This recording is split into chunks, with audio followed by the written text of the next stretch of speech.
Hey everybody, KC here. So the other day we took note of a Fast Company story. It was actually a column that was written by Steve Fesheimer, I hope I'm saying that correctly, who's the CEO of New Belgium Brewing. I know I'm saying New Belgium Brewing correctly. And basically his thesis was that if you don't have a climate plan, you don't really have a business plan. And he pointed out that 70% of global Fortune 500 companies don't have any plan for how to deal with climate change. Interestingly enough, there was another Fast Company story that just ran that I thought was, very interesting, and it raised an issue I think is worth paying attention to. And basically, this story was about the impact of extreme heat and how extreme heat actually has an extreme impact. There was a 2020 study that indicated that some 5,600 deaths every year can be attributed just to heat. And it also said that could be a way, way small number compared to what the reality is. These things are very hard to quantify because sometimes people will have heat stroke, but they'll die of something else. It also took note of the fact that in 2017, Phoenix Sky Harbor Airport had to shut down for a while because the heat was up around 120 degrees. Planes couldn't take off or land. That's how soft the pavement was on the runways. In DC and in London, train tracks actually were melting. It was that hot. Miami, the story pointed out, is actually vulnerable to climate in a couple of different ways.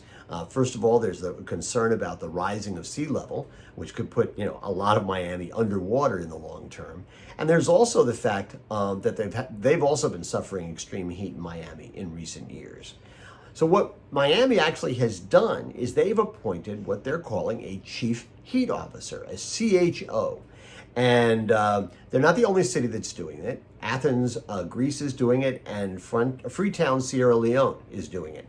And part of it's underwritten by a nonprofit that's really focused on the issue of extreme heat. And this person's job is to pay attention to what the heat situation is in Miami and figure out, okay, what are the things we need to do as a city to prepare ourselves to deal with these issues? Very smart thing to do, I think. Well, it occurs to me that businesses really ought to do the same. Businesses, I don't care how big or small you are, ought to have somebody on staff. And you don't have to call them the chief heat officer. It could just be part of their portfolio. But their job should be very much focused on making proposals, making plans to figure out how businesses are going to deal with the impact of climate change, heat, and also other issues as well. If you're located, let's say, near a body of water and, sea level rises, how are you going to deal with that? What happens if climate change affects the supply chain? And we know things can affect the supply chain and can have a dramatic impact on retailers. What are you going to do if climate change has that kind of impact? The goal would really be, I think, to look back and see what has happened because of climate change in the recent past, but then also primarily to look forward and start to make plans. As I said, make plans, make proposals.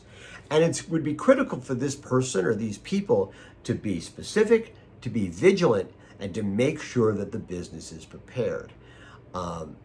These things could have an enormous impact in just a few years, the effect of climate change on the planet. And if they have an impact on the planet, they're going to have an impact on retailers. Retailers need to start thinking about this now and not wait so they're reactive when it's too late. Anyway, that's what's on my mind this morning. I hope you have a great weekend. And as always, I want to hear what's on your mind.